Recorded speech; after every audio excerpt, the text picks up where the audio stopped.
Well, I mean, they think, when I debated on the floor last year, they used two arguments. Say, well, how dare you Republicans talk about reducing spending? You spent too much. My response is, I wasn't here when they spent too much. They did spend too much, but somehow because Republicans spent too much, it's okay for Democrats to spend more. I've never quite figured that line of reasoning out. The other one is, oh, Jordan, you're cutting too much. This is draconian. This is. I made the point to constituents back home.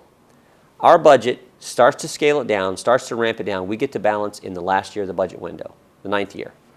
And if when I explain it to people back home, they say, well, Jim, you big sissy, what are you doing taking 9 years?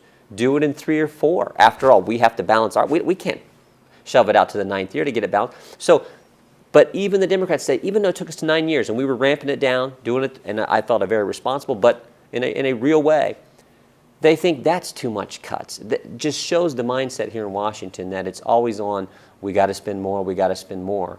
And unfortunately, or fortunately, the American people understand that you can't continue down that path. You got to get after this and get spending under control.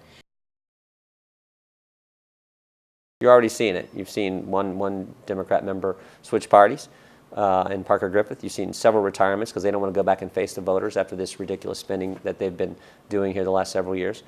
So you're already seeing it. I think it will have a huge impact, but we'll know for sure in November of 2010. There's, the old line about politicians is most politicians don't see the light, they feel the heat.